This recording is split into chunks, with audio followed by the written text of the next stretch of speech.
दोस्तों नमस्कार। हम भारतीय राज्य व्यवस्था पढ़ रहे थे और भारतीय राज्य व्यवस्था में मैं आपको संसदीय व्यवस्था पढ़ा रहा था जिसको पार्लियामेंट्री सिस्टम कहते हैं और भारत ने इस व्यवस्था को अपनाया है।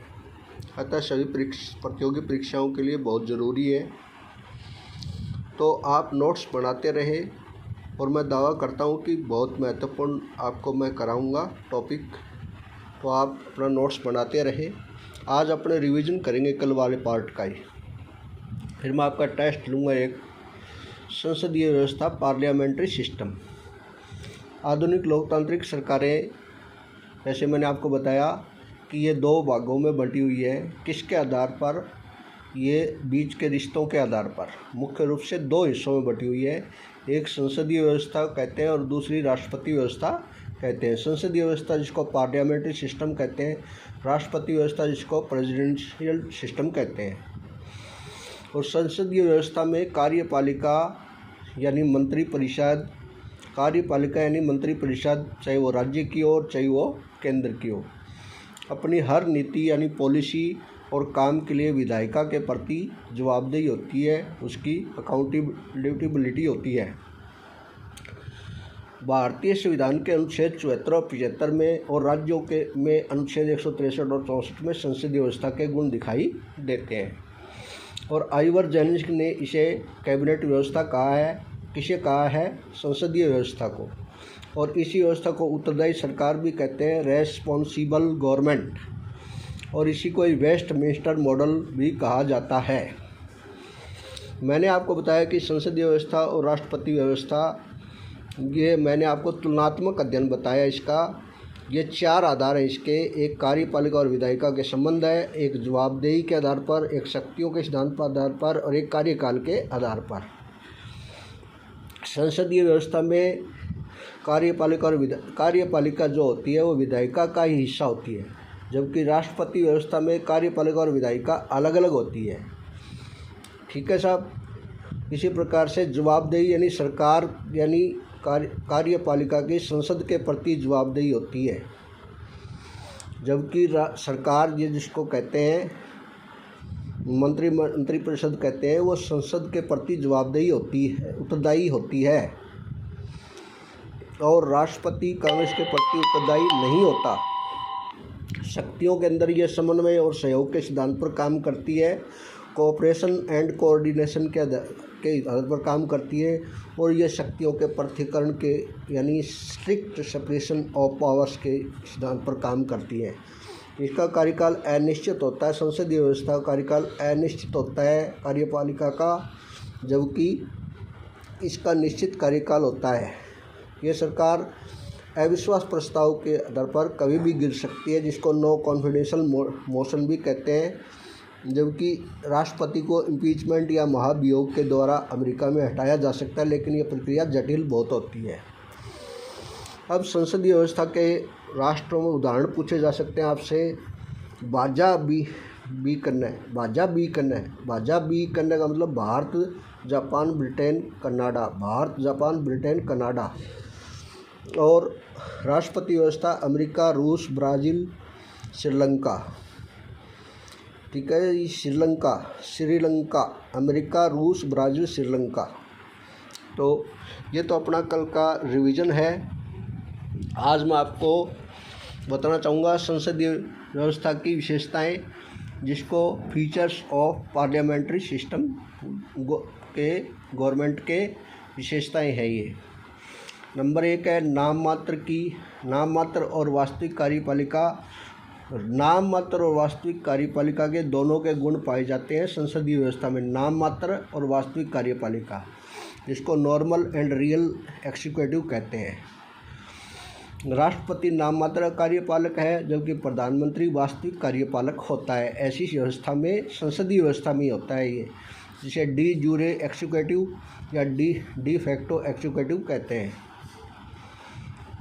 अनुच्छेद 74 में राष्ट्रपति की सलाह के लिए एक मंत्रिपरिषद होगी और अनुच्छेद 163 में राज्यपाल की सलाह के लिए एक मंत्रिपरिषद होगी। ये ध्यान रखना है, पेपर में कई बार पूछ सकते हैं। नाम मात्र कार्यपालक कौन है? राष्ट्रपति। और वास्तविक कार्यपालक कौन है? प्रधानमंत्री। ये नाममात्र और वास्तविक कार्यपालिका के गुण केवल संसदीय व्यवस्था में ही पाए जाते हैं। दूसरी विशेषता इसमें बहुमत प्राप्त दल का शासन।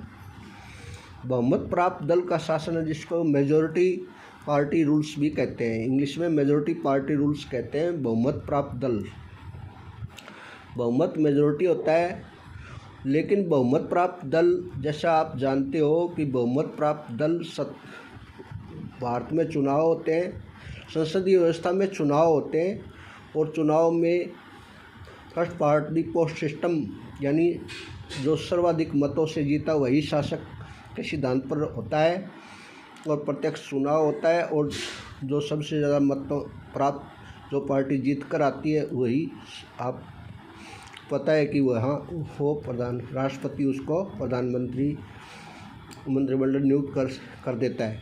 लेकिन जब ऐसा नहीं हो, बहुमत प्राप्त नहीं हो, तो ऐसी स्थिति आ जाए तो राष्ट्रपति विवेक के आधार पर, जिसको स्वविवेक कहते हैं, जिसको सिचुएशनल डिस्क्रेशन कहते हैं, सिचुएशनल डिस्क्रेशन यानी स्वविवेक की शक्ति का प्रयोग होता है राष्ट्रपति के, वही राज्य में राज्यपाल के सामने आती है ऐसी स्थिति, या गठबंधन की सरकारें में बन सकती हैं, जिसको कोलिशन कहते हैं। गठबंधन की सरकारें जैसे आजकल प्रचलन है, जैसे वर्तमान में अपने देश में राष्ट्रीय जनतांत्रिक गठबंधन की सरकार है, पीछे संयुक्त प्रगतिशील गठबंधन की सरकार थी, कांग्रेस ने संयुक्त प्रगतिशील गठबंधन बना रखा है, और भारतीय जनता पार्टी ने राष्ट्रीय जनतांत्रिक गठबंधन बना रखा है, जो कोलिशन कहते हैं।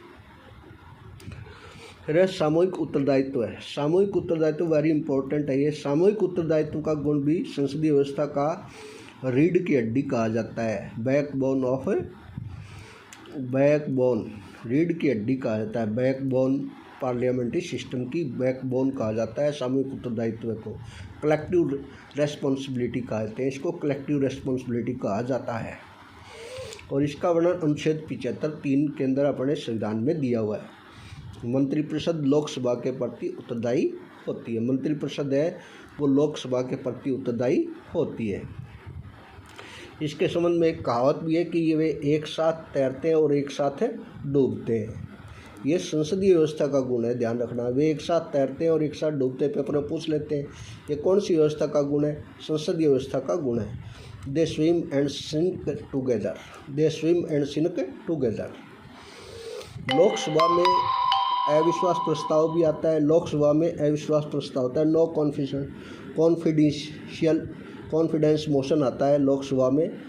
पास होने पर राज्यसभा वाले मंत्रियों सहित राज्यसभा का हो चाहिए। राज्यसभा एक स्थायी सदन है, लेकिन राज्यसभा मंत्रियों से इस्तीफा देना पड़ता है। अविश्वास प्रस्ताव आने पर सरकार गिर सकती है। दोहरी सदस्यता भी संसदीय व्यवस्था का गुण है। मंत्री बनने के लिए कार्यपालिका के साथ साथ विधायिका यानी संसद का सदस्य भी होना आवश्यक है मंत्री बनने के लिए बाहर संसदीय व्यवस्था में।